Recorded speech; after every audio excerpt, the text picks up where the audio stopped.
afternoon, everyone, and welcome to this Brown Bag webinar for UC Master Gardener coordinators and lead volunteers. This webinar is going to be on our Project Prioritization Rubric sort of practice session. So different from some of our more informational Brown Bag webinars, there's going to be a little bit of content up front, just kind of reminding us the why behind this Project Prioritization Rubric project.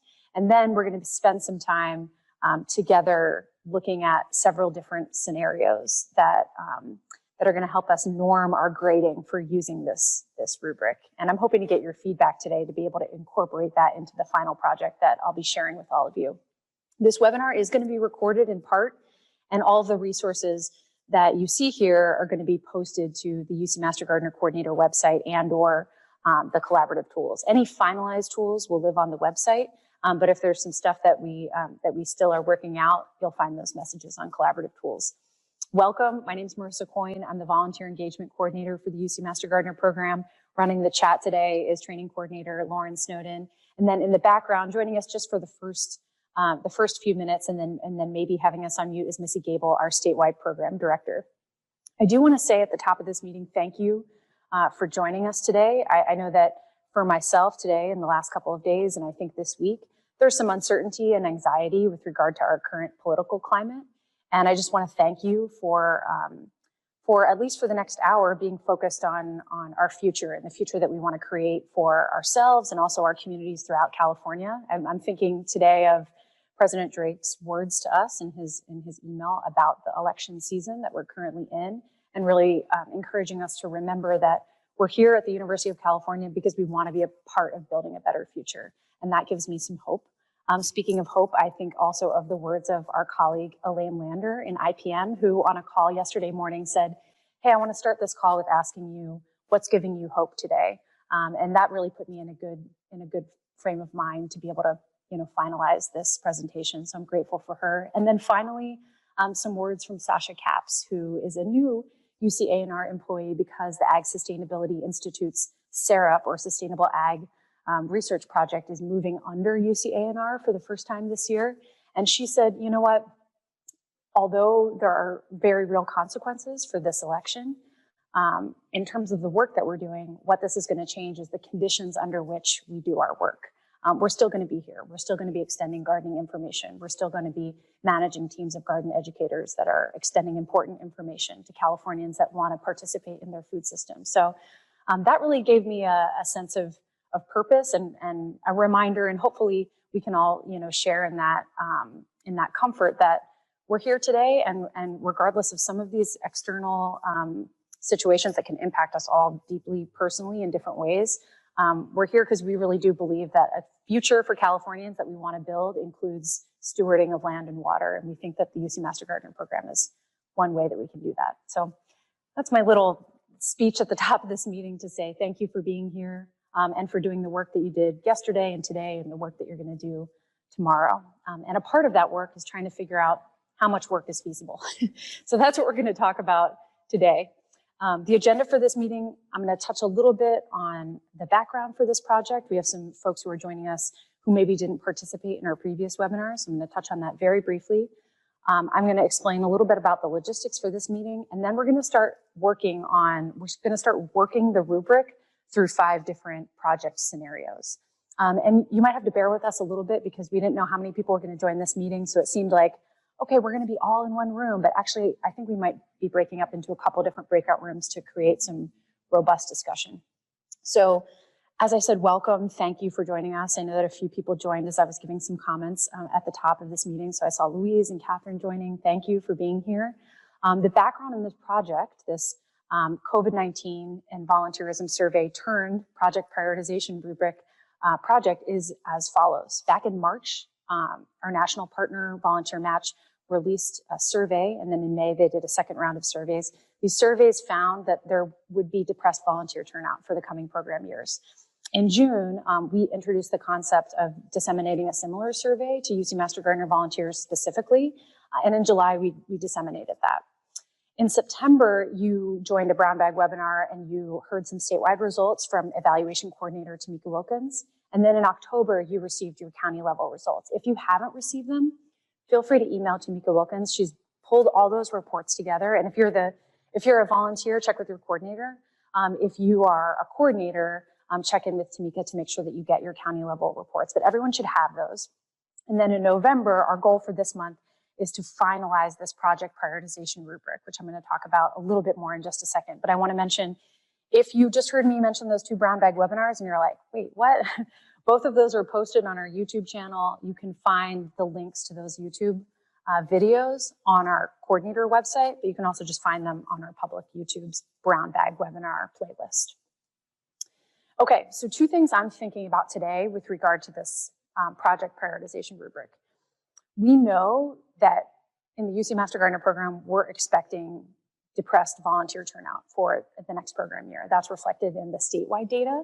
You have more specific data at the county level that can probably speak to what you can anticipate. Something I want to note here, however, is that while that folks were able to check as many boxes as applied to themselves when they were answering this question. So some of the people who said they wanted to help in person also said they wanted to help virtually or online. So that's important to kind of keep in mind. 22% of total respondents, which was 3,500 people, said that they were willing to help in person and online. So keep that in mind. You only have about a fifth, maybe between a fifth and a fourth of our volunteers statewide are interested in kind of being those switch hitters who are like, I'm going to help in person and online. Those can be really powerful people because that means that they're going to be in both pools where they're like, okay, I'm helping out in person in keeping with statewide guidelines, but I'm also really willing to do some online stuff. So those are going to be key people that you want to recruit and stay in touch with, and also use to kind of maybe draw in some volunteers that currently are standing in an either or column. So we also have a significant number of people who said, I actually don't know. I'm going to kind of see how all of this plays out, and then I'm going to make my decision. So that's also an important population to keep in mind. And if you are sending those emails out to your whole population and you're like, I'm not hearing back from anyone, that's okay. Because it might take some touch with people and some communication, like there are going to be some safe ways to engage in person and online, and we're going to provide some training and resources to get you up to speed if you're going to be doing something that you haven't done before. So that's the statewide data. Another thing that I want to point out, and I think this is really interesting because we see a difference in the responses when we ask, how concerned are you about the impact of COVID-19, and it's describing these current conditions, on the UC Master Gardener program? People are really concerned. However, the very concerned figure goes up by nearly 10% when we ask, how are you concerned, or what level of concern do you feel about specific activities and projects? This means that volunteers feel more passionately, perhaps, about their projects, right? Like their pet projects or their pet activities, than they do about the organization as a whole. They're more concerned about those pet projects or those activities that really speak to them than they are about the overall organization. They're like, that's going to be okay. However, I'm really concerned about this project. So I want you to keep that in mind when you're thinking about introducing the concept of, we need to limit the suite of projects that we're going to offer in the next year. There might be some ways that you can present that information while also communicating some, you can use tentative language to communicate, hey, this might just be for this year, or until we can get this project so that it's really meeting all of the objectives of an excellent project. So consider using conditional language when you're talking about making these changes, because we know that volunteers may be feeling really passionately about their specific project and aren't necessarily thinking about the health of the whole organization at all times. But you have that perspective as a program leader and manager. A couple more slides before we talk logistics. And Lauren, jump in if someone's in the chat and asking a question that I'm missing, because I got a lot going on my screen here. So background. There's a lot going on this slide, but let me keep it simple. Basically, we expect depressed volunteer commitment. We may need to limit the number of projects because we're going to be spread pretty thin. And as Missy has mentioned in the past, Glenda's asking us, hey, maybe for the first time, do less with less and really work toward excellence instead of offering as much as you possibly can. And then finally, we heard from coordinators that having some sort of tool to make those decisions would be helpful. So that's how we are where we are. And in a moment, Lauren's going to drop some documents into the chat, so they're going to be coming through. If you have a problem, let us know, raise your hand, and we can make sure that we get it to you some other way. We're sharing with you a rubric, and we anticipate that you might want to use this one of 4 ways. Maybe there are others. You want to just like take stock of what your project landscape is. Like, okay, let's just use this rubric on all of our projects and understand how current projects are aligning. Then you might want to go a little bit deeper. Identify some specific projects for improvement. Like, okay, we love what this project is doing, but it could do a little bit better in terms of its inclusion of a variety of master gardeners in the project. Right now, it's kind of a group that's a little bit limited in terms of who the project engages and touches. Or we think this project is really great, but is it actually the case that community members are able to inform decision-making and priorities about the project? Okay, maybe that's something that we need to think about. So you might use it to improve your existing projects. You might use it to choose, and this is kind of the initial intention behind this tool, to choose those projects that you're going to invest resources in. And when I say resources, I do mean like we have limited funds, yes, but there are some funds that go into our projects, but also your time as a coordinator and volunteer time, right? Those are valued resources, and you can put a figure on them if you want. Sometimes we do that to represent volunteer value, but you know when a project has a large number of volunteers, and also, you know, maybe is there more or less payoff that you could be obtaining there. And you also might decide that you're going to pause or put a hold on some projects moving forward. So we anticipate that might be what you do. So I've been talking about this rubric. What is this rubric? The rubric looks like this. Hopefully you are able to download it in the chat. So Zoom has a function where you can share files and you can download it and save it to your desktop. This is just a draft. You'll see the watermark across it. It's not yet finished.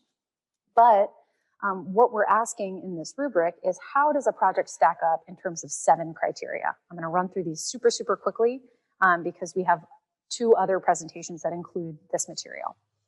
How does it align in terms of alignment with program mission and with core values? And the key one there is utilization of trained and certified volunteers at the county level.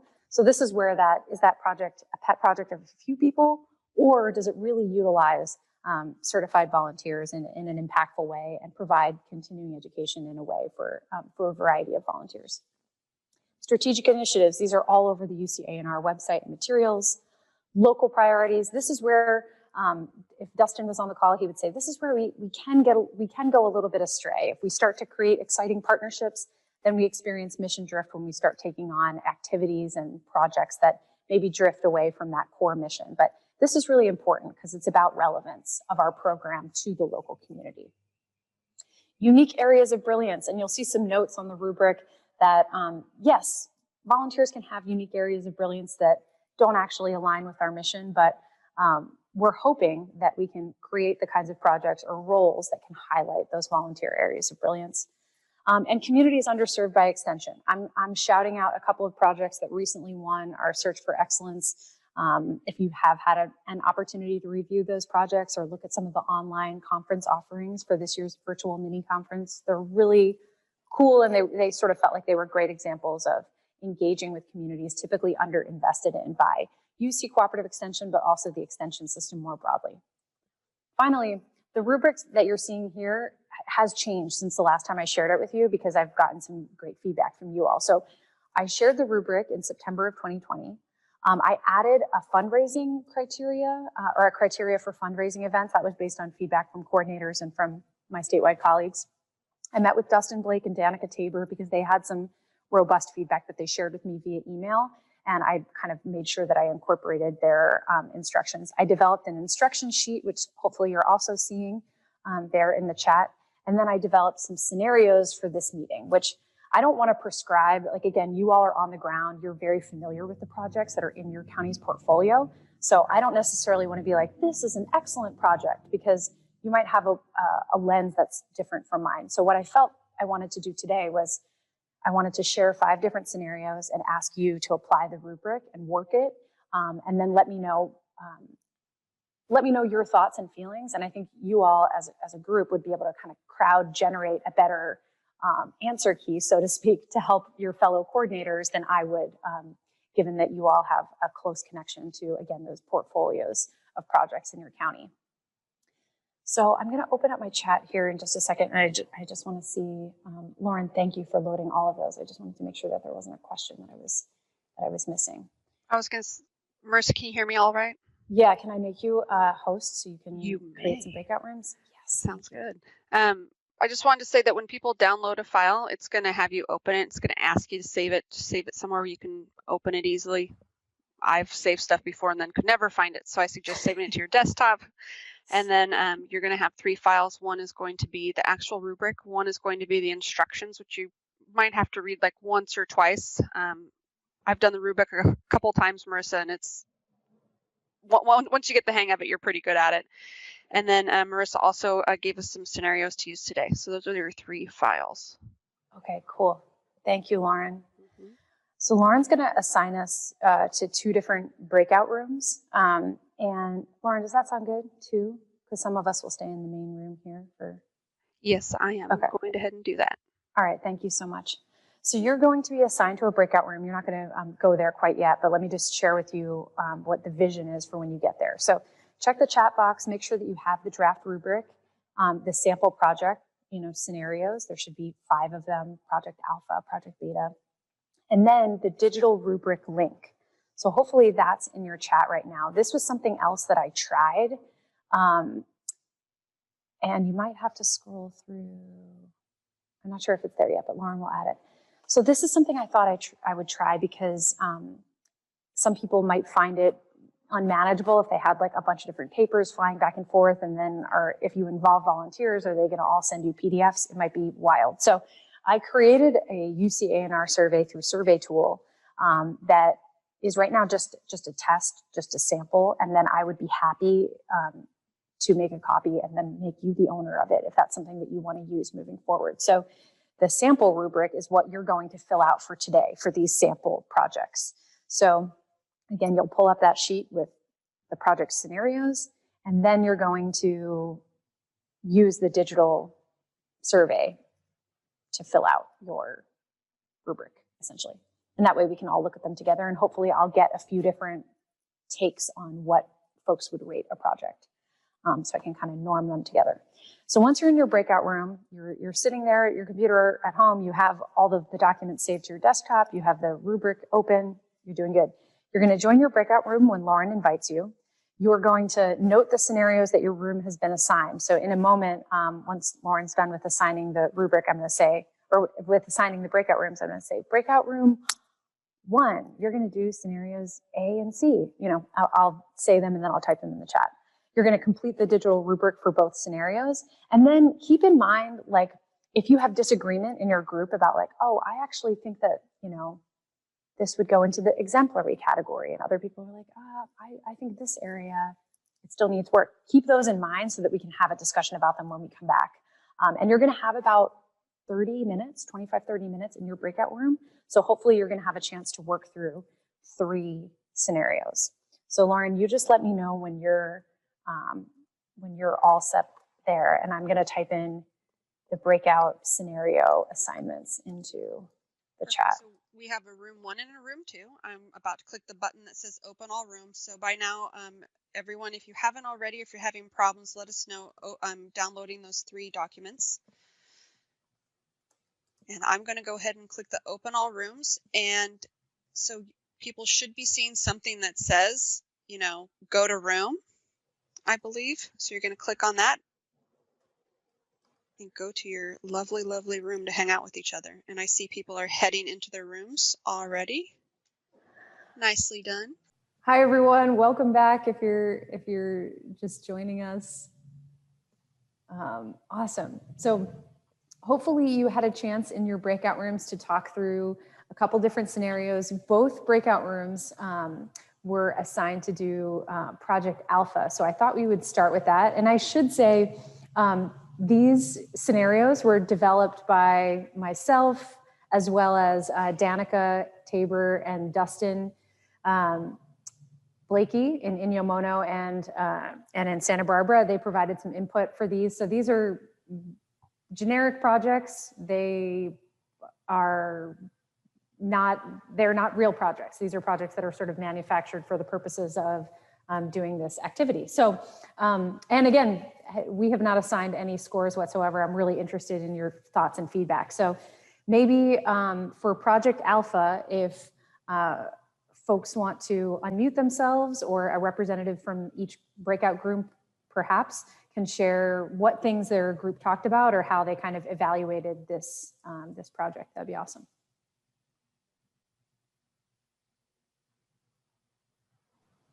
I'll just break the ice. I'm Catherine in Santa Clara County. We definitely scored this one pretty low. There's like 0 ROI, and the project's been on a decline. It doesn't seem to be any specific focus, and that it's just you know, something that's fun and traditional, but not necessarily advancing the mission. That's kind of it in a nutshell. Doesn't address diversity really. Cool. Yeah, the local Thank you. priorities aren't, you know, really mentioned. Yeah, it's not clear. And hey, maybe this is responding to some sort of local ask for this type of event, but it's not clear from this description that that connection is there. So cool, thanks. Yeah, it sounds like you all touched on each of those different criteria and had a discussion about each. That's awesome. The other breakout group, breakout 2, I know that your membership changed a little bit because some people left and some people came, but I would love to hear from a member of your group about what you all talked about. And is there anything that you, any conversation that Catherine didn't kind of summarize that you all were having? I just opened up the survey so I could see. We also did POUR for initiative 1, the mission and core values, strategic initiatives. We did POUR, the local priorities needs improvement. With the UC, it says the other local priorities for county leadership partnered organizations, we put good. Unique areas of volunteer brilliance, we put acceptable, and then communities served, poor, and fundraising, we also did needs improvement type of thing. So. Okay. Oh, and thanks, Denise, for that's awesome that that you were able to input that into the rubric and get those results. And remember back to the discussion that we were having about ways that you could use this rubric. So now you have that score, and say that that was a score that you developed with a variety of your volunteers and yourself. That doesn't necessarily mean that this project, like, okay, you know, scrap this project. That's not true. It sort of helps us figure out what are the areas for improvement. So if this is a beloved project and it really does a lot for the volunteer community, we can't have 5 of our 10 projects in our portfolio be that type of project. However, there might be a place for that type of project that builds community amongst volunteers, but can we raise it up in some other area? Can it truly become a fundraiser? Can it truly become an activity that meets local priorities and needs? So I want to kind of remind us that this doesn't mean that Project Alpha doesn't have a place in the portfolio. Maybe it doesn't for the next year or so, but it means that now we have kind of a qualitative way to assess what areas we'd like to improve that project on. So thank you. Any other thoughts? Yeah. Can I ask also too, because everyone else did not have a spring garden tour. Fresno and Madera do have one. So it is a priority per county versus on what your county would need. So this is what we would use. Absolutely. And I also want to point out in these descriptions of projects, you're going to see numbers, like a number of community members, a number of tickets, whatever. But you won't see that in the rubric. You won't see, oh, it has to be this many people. We have counties of different sizes. We have volunteer pools of different sizes. The success is not necessarily determined by the number of people or the number of tickets sold. So hopefully we can, we can think about those qualitative pieces. And your point about the local priority, like, yeah, if this is a really unique event, then what can we do to improve it, and use that rubric to get specific about where we want to grow. Let's see, we only have about a little less than 10 more minutes here. So I'll take your all's suggestion. If you want to put in the chat a project that you want to talk about, if not, we'll move ahead with this one that only one of our breakouts did. So let me know in the chat if there's another one that you want to make sure we get you.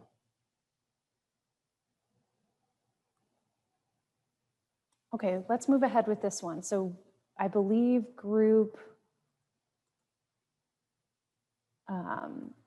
Group 1 did this one. Is that true? Okay.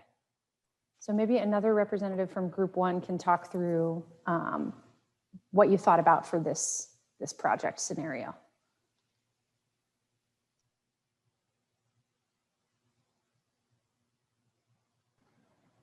I'm pretty sure we're 1, or I was on 1.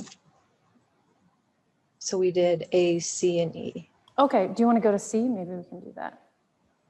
Okay.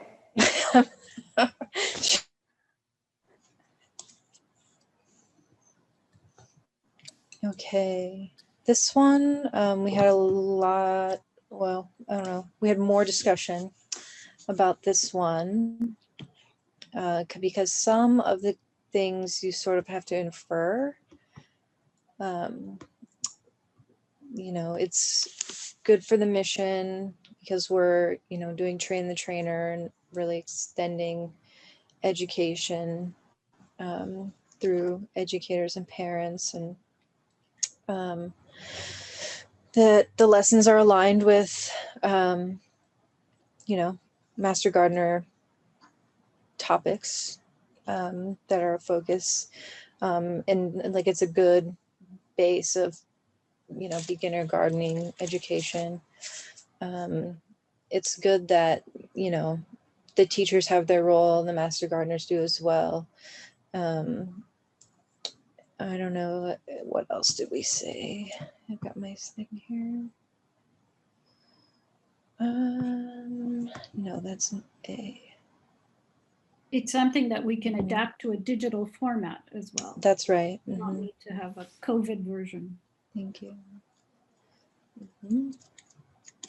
Yeah, that's a cool, just adding on to that, I think that's a cool consideration. And I think you'll notice that that isn't one of the criteria in the rubric itself, because I think kind of the challenge is like, you know, maybe we have a project that's really amazing, but we don't want to exclude it in our first round of consideration, like, oh, that's not something that we can adapt to COVID. But you might find as you're doing the rubric assessment, like, oh, I can see a way that this could be delivered in a virtual format or in a remote format. So I would encourage, like, don't exclude projects from consideration before running them through the rubric, before you think about, like, you know, assessing them according to these other criteria, because there might be a creative solution that occurs to you, like, oh, we could actually do that through dropping off materials here, or having folks pick them up, or doing something that's recorded, but it's also done live. Anyway, yeah, it should just include those projects that might seem like, oh, they might not have a virtual solution, but perhaps they do with more discussion. But I love that point. That's a really important. Marisa, can I ask you about this one, and not just on a general basis, and it's a discussion for down the road. Literally, this project about gardens and school gardens locally will sink our county down the tubes because of the CalFresh program and how the CalFresh program is, again, looking for their resources also. So in my county in Fresno, I have over 30 some between CalFresh and public health that are like shaking on the bars going, where is your stuff? Where can we use? How can you help us? And I've had to say, I'm borrowing Mimi, I borrow from Mimi, I borrow from other counties to go, you know, check these video pieces we have now. So this is an area that scares me a bit. So discussion down the road, maybe.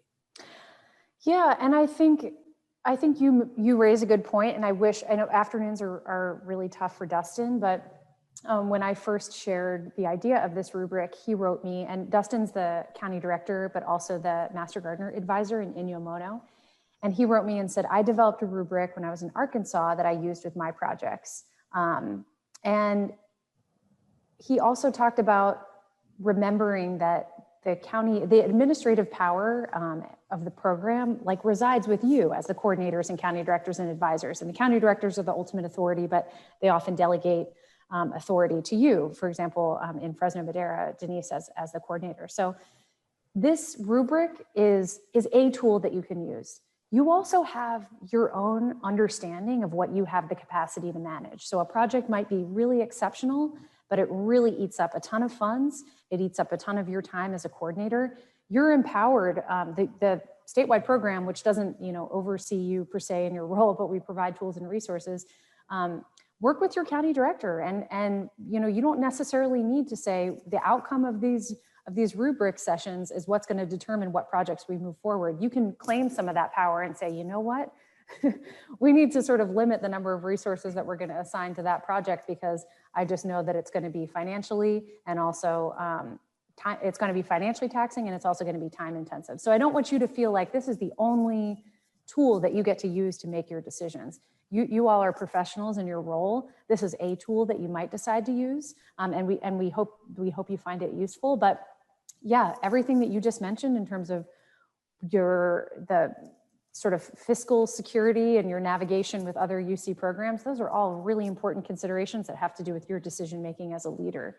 This is just sort of assessing projects against some of the criteria that the UC Master Gardener program claims it's using to evaluate its projects. So we're trying to make it a little bit more straightforward in that way. I hope that helps, and Yes. I'm happy to talk more about that in the future for sure.